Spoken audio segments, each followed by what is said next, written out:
기도의 언어를 배워라. 김영중 목사입니다. 사람에게도 품격이 있고 언어에도 품격이 있듯 기도의 언어에도 품격이 있는 것 같습니다. 하나님께서 들려주신 말씀으로 하나님께 올려드리는 것, 그것이 바로 기도의 고품격 언어입니다. 말씀으로 기도하는 것입니다. 오늘 우리가 배울 기도의 언어는 시편 57편 1절에서 찾을 수 있습니다. 시편 57편 1절 말씀입니다. 하나님이여 내게 은혜를 베푸소서, 내게 은혜를 베푸소서. 내 영혼이 주께로 피하되 주의 날개 그늘 아래에서 이 재앙이 지나기까지 피하리다. 아멘. 다시 한 번 더 읽어드리겠습니다. 시편 57편 1절 말씀입니다. 하나님이여 내게 은혜를 베푸소서, 내게 은혜를 베푸소서. 내 영혼이 주께로 피하되 주의 날개 그늘 아래에서 이 재앙이 지나기까지 피하리이다. 아멘. 자, 오늘도 이 말씀을 가지고 주님께 올려드리겠습니다. 내에다가 우리 성도님들의 성함을 넣으며 우리가 함께 기도를 올려드리겠습니다. 자, 준비되셨죠? 내에다가 우리 성도님들의 성함을 넣으며 기도하겠습니다. 하나님이여 형종에게 은혜를 베푸소서, 형종에게 은혜를 베푸소서. 형종이 영원히 주께로 피하되 주의 날개 그늘 아래에서 이 재앙들이 지나기까지 피하게 하소서. 우리 다시 한 번 더 주님께 기도를 올려드리겠습니다. 하나님이여 형종에게 은혜를 베푸소서, 형종에게 은혜를 베푸소서.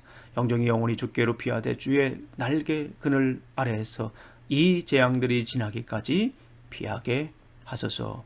아멘. 오늘도 이 말씀이 우리의 삶의 향기가 되시기를 간절히 소망합니다. 오늘도 이 말씀이 우리의 삶을 이끌어 가시기를 간절히 소망합니다. 오늘도 이 말씀이 우리의 삶의 울림과 떨림이 되시기를 간절히 소망합니다. 중학교 3학년 때 일입니다. 주번을 대표하는 주번장이었습니다. 교무실에서 마이크를 사용하여 금주의 주훈과 실천 사항을 전달해야 했습니다. 문제가 생겼습니다. 마이크를 통해 나오는 말이 들리지 않았습니다. 무슨 말을 하고 있는지 알 수가 없었습니다. 전교생 대상이었는데 어떤 말을 하고 있는지 도무지 알 수가 없었습니다. 일종의 재앙이었습니다. 주원을 마치고 교무실을 나오는데 담당 선생님은 절 보며 깊은 한숨을 쉬었습니다. 그 후로 마이크 공포증이 생겼습니다. 마이크를 잡으면 말을 할 수 없었습니다. 원고를 써서 읽으려고 해도 활자들이 일순간에 날아갔습니다. 그러나 지금은 마이크가 없으면 섭섭합니다. 하나님의 은혜입니다. 도망자 다윗은 주님의 은혜의 날개에 있었습니다. 두 번이나 동굴에 피했을 때 주님의 은혜의 날개에 있었습니다. 그는 사울을 피해 가드로 갔다가 신분이 밝혀져 미친 척을 해서 가까스로 살아났습니다. 그 뒤로 가드를 떠나 아둘람 동굴로 피했습니다. 사회적인 약자로 소외당하고 있던 사람들은 동굴에 숨어있는 다윗을 찾아왔습니다. 아마도 다윗의 심적 부담은 가중되었습니다. 동굴에 피해 있는데 사람들이 찾아오니 사람들의 발걸음이 잦으니 얼마나 난감했겠습니까? 사울에게 쫓기던 다윗은 엔게디 광야의 동굴에 숨었습니다. 그를 쫓던 사울이 용변을 보러 다윗이 숨어있던 동굴로 들어왔습니다. 이 역시 일종의 재앙이었습니다. 다윗은 이 절체절명의 순간에도 하나님의 은혜를 생각했습니다. 이 순간에도 다윗은 주님의 은혜의 날개 아래에 있었습니다. 그는 하나님의 은혜의 날개에 있으면서 하나님의 은혜를 생각했습니다. 그가 목동이 된 것도 하나님의 은혜였습니다. 그가 골리앗을 물리친 것도 하나님의 은혜였습니다. 그가 왕으로 기름 부음 받은 것도 하나님의 은혜였습니다.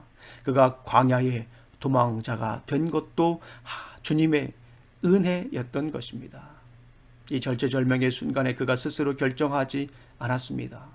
하나님의 은혜를 구했습니다. 하나님의 은혜의 날개 아래 있었기 때문에, 하나님의 은혜의 날개 아래 숨어 있었기 때문에 하나님의 은혜를 구했고 하나님의 은혜를 생각했습니다. 하나님의 은혜가 그에게 임했습니다. 다윗은 사울을 죽일 수 있었지만 사울의 옷자락을 가만히 베고 그의 목숨을 살려 주었습니다. 하나님의 은혜의 날개 아래 있는 사람의 모습입니다. 코비드-19 팬데믹과 대선으로 수선한 시기에 우리가 곰곰이 생각해야 할 것이 있습니다. 자신만의 동굴로 피하기보다는 당당하게 외쳐야 할 것이 있습니다. 무엇이겠습니까? 하나님의 은혜입니다. 단순히 은혜가 어떤 것인지 이야기하는 공허한 외침보다는 은혜의 삶을 살아야 될 줄로 믿습니다. 우리가 하나님의 은혜를 경험하시기를 간절히 소망합니다. 하나님의 은혜를 찾아서 하나님의 은혜의 삶을 살기시기를 간절히 원합니다. 남들은 힘들고 어렵다 하지만 우리가 주님의 은혜의 날개 아래에 있어 숨으시기를 피하시기를 간절히 소망합니다. 수백 번 말하는 것보다 한 번이라도 하나님의 은혜를 체험하고 그 은혜를 우리가 누려야 될 줄로 믿습니다. 우리 눈에 거창한 것이 아니더라도 우리의 일상에서 거부할 수 없는 하나님의 은혜를 찾으시기를 간절히 소망합니다. 이미 하나님께서는 우리에게 당신의 거부할 수 없는 은혜, 한량없는 은혜를 베풀어 주셨습니다. 예수 그리스도를 통하여서 이미 우리에게 은혜를 베푸셨습니다. 그래서 우리가 그 은혜를 찾아야 합니다. 우리가 우리의 눈으로 하나님의 은혜를 보아야 합니다. 우리의 손길로 하나님의 은혜를 느껴야 됩니다. 우리의 온 몸으로 우리의 삶으로 하나님의 은혜를 체험하시기를 간절히 소망합니다. 주님은 자격 없는 한 사람의 삶의 자리에 찾아오셔서 그 인생을 기어코 살려내시는 은혜를 이미 베푸셨습니다. 우리 사랑하는 성도님들, 우리 서두에 배웠던 기도를 다시 한 번 더 주님께 올려드리겠습니다. 이 기도가 우리의 삶의 기쁨이 되시기를 간절히 소망합니다. 이 기도가 우리의 삶의 울림과 떨림이 되시기를 간절히 소망합니다. 자, 주님께 기도를 올려드리겠습니다. 준비되셨나요? 네. 하나님이여 내게 은혜를 베푸소서. 내게 은혜를 베푸소서. 내 영혼이 주께로 피하되 주의 날개 그늘 아래에서 이 재앙들이 지나기까지 피하게 하소서. 아멘. 우리 다시 한 번 더 이 기도를 주님께 올려드리겠습니다. 하나님이여 내게 은혜를 베푸소서. 내게 은혜를 베푸소서. 내 영혼이 주께로 피하되 주의 날개 그늘 아래에서 이 재앙들이 지나기까지 피하게 하소서.